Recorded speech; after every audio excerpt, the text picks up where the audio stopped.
नमस्कार विद्यार्थी मित्रांनो, आज आपण कॉर्पोरेट सामाजिक जबाबदारी या दुसऱ्या प्रकरणातील कॉर्पोरेट सामाजिक जबाबदारीची कायदेशीर नीतिमत्ता अभ्यासणार आहोत. तसेच कॉर्पोरेट सामाजिक जबाबदारीच्या विविध पायऱ्यांचा सखोलपणे अभ्यास करणार आहोत.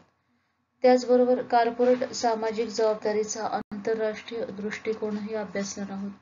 कॉर्पोरेट सामाजिक जबाबदारीची विविध कार्य आज आपण सखोलपणे अभ्यासणार आहोत.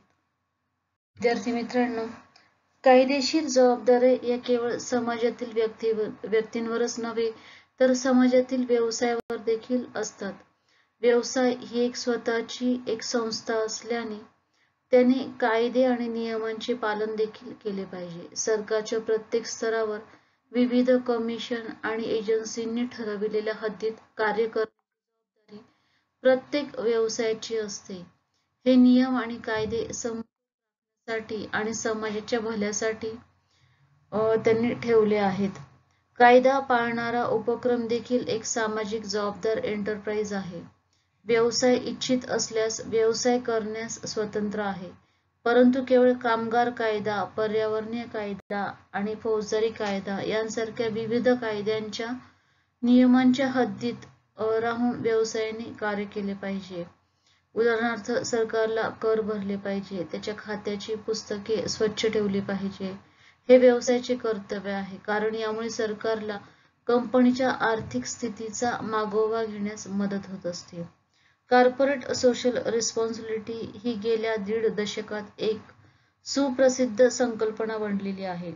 कर्मचारी, शासकीय प्रतिनिधी, शैक्षणिक अभ्यासक, स्वयंसेवी संस्था आणि आंतरराष्ट्रीय संस्था CSRच्या संदर्भात त्यांची कोणती भूमिका निभावली पाहिजे याचा विचार करीत आहेत. कंपन्यांबरोबर सामाजिक जबाबदार वर्तनांना प्रोत्साहन देणारे कायदे तयार केले गेलेले आहेत.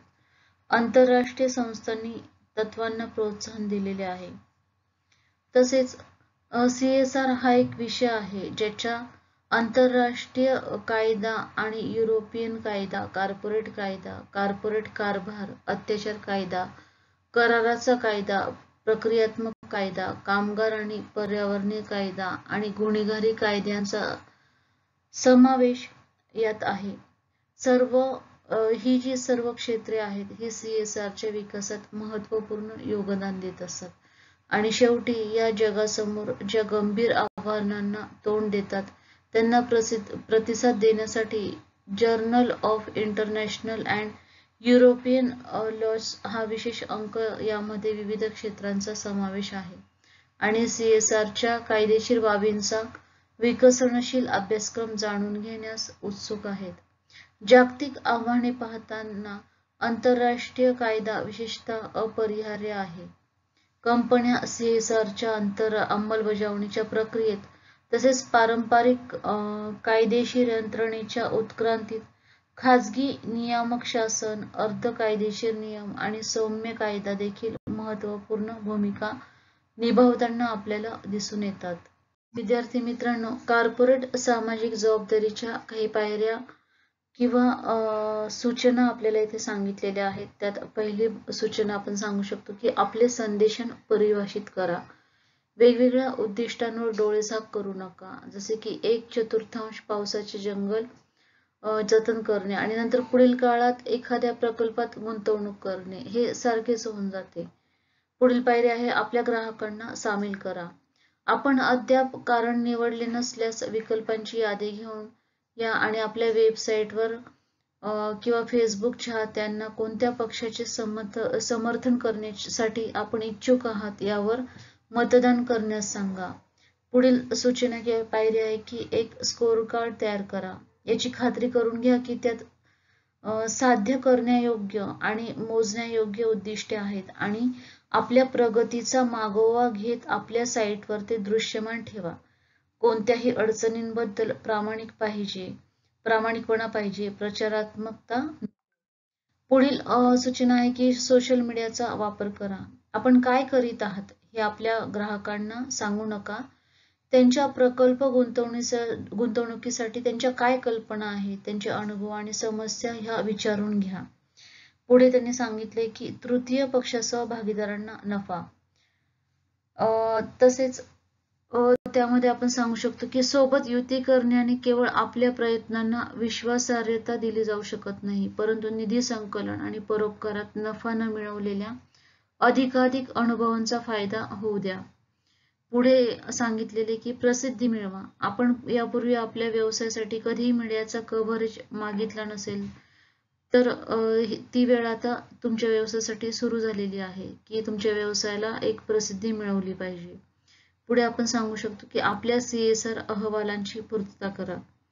आपल्या वार्षिक अहवालांमध्ये आणि वृत्तपत्रांमध्ये चार्ट्स, कथा आणि फोटो वापरणे भागधारकांना समान अपील केला पाहिजे. बहुतेक कॉर्पोरेट सामाजिक जबाबदारीचे प्रकल्प आपल्या कंपनीच्या आर्थिक कामगिरीचे त्वरित करणार नाहीत, परंतु प्रामाणिकपणे अंमलात आणले गेले आणि हुशारीने त्याचा फायदा झाला तर ते सकारात्मक प्रसिद्धी मिळवू शकतात. मित्रांनो, आता आपण कॉर्पोरेट सामाजिक जबाबदारीचा आंतरराष्ट्रीय दृष्टिकोन बघणार आहोत.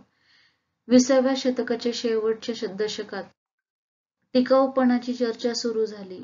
गेल्या 15 वर्षापासून युरोपियन युनियन स्पष्टपणे सर्वसाधारण धोरण आणि कॉर्पोरेट सामाजिक जबाबदारी येथे शाश्वत विकास टाकल्यावर निश्चित करण्यात आलेली आहे. CSRचा फायदा कंपन्या व समाज या दोघांनाही होतो.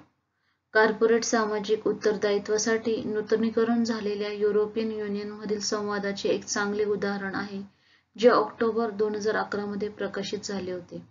कॉर्पोरेट सामाजिक जबाबदारीची सुधारित परिभाषा CSRला समाजातील त्यांच्या प्रभावाची उद्योजकांची जबाबदारी म्हणून वर्णन करत असते.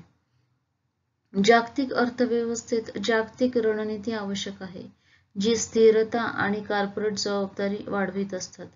संयुक्त राष्ट्र किंवा OECD सारख्या संस्था अशा वातावरणाला एकमेकांशी आणि राष्ट्रीय सरकारांशी जुळवून सल्लामसलत करत असतात.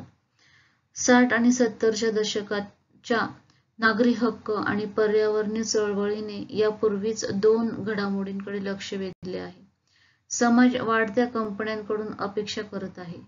जास्तीत जास्त नफा मिळवण्यावर लक्ष केंद्रित करणाऱ्या समाजाकडून कमी प्रमाणात नफा स्वीकारला जात नाही. दुसरीकडे जागतिकीकरणाच्या अर्थव्यवस्थेत देखील एक सामायिक फ्रेमवर्क असणे आवश्यक आहे, जे सामाजिक जबाबदारी आणि पर्यावरणीय टिकाव यांना प्रोत्साहन देत आहे. विद्यार्थी मित्रांनो, आता आपण कॉर्पोरेट सामाजिक जबाबदारीची विविध कार्य अभ्यासणार आहोत. त्यात पहिले कार्य आहे सामाजिक कल्याण, सोशल वेलफेअर. 20व्या शतकाच्या उत्तरार्धात कॉर्पोरेशन आणि खाजगी कंपन्यांच्या उदयानंतर कॉर्पोरेट सोशल रिस्पॉन्सिबिलिटी गेली 50 वर्षे कमी होत गेलेली आहे.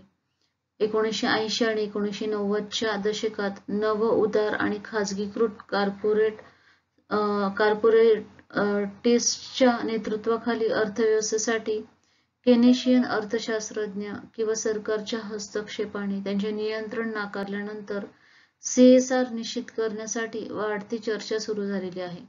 तरीही बरीच वर्षे झाली, पण CSR जाहीर करण्याची अंतिम कल्पना अजून आलेली नाही. अनेक विद्वानांचे असे मत आहे की कॉर्पोरेट सामाजिक उत्तरदायित्व, कॉर्पोरेट नागरिकत्व, टिकाऊ व्यवसाय, पर्यावरणीय जबाबदारी, व्यवसाय नैतिकता आणि कॉर्पोरेट उत्तरदायित्व यांसारख्या अनेक संकल्पनांचा समावेश यामध्ये करता येईल. यामध्ये सामाजिक कल्याण महत्त्वाचे आहे. 8 वर्षाच्या कालावधीत CSR मध्ये प्रचंड प्रमाणात वाढ झालेली आपल्याला दिसून येते. त्याचा सामाजिक कल्याणाशी संबंध आपल्याला दिसून येतो.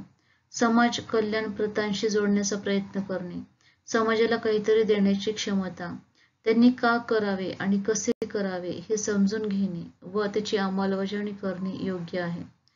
कॉर्पोरेटच्या सामाजिक कल्याणासाठी संसाधनांचा योग्य उपयोग करणे. कॉर्पोरेट्सला आरंभ करत असताना सामाजिक जबाबदार व्यवसायांमध्ये काय काय गोष्टींचा समावेश आहे हे पाहणे महत्त्वाचे आहे. पुढील कार्य आहे की आरोग्य सुरक्षा, हेल्थ केअर.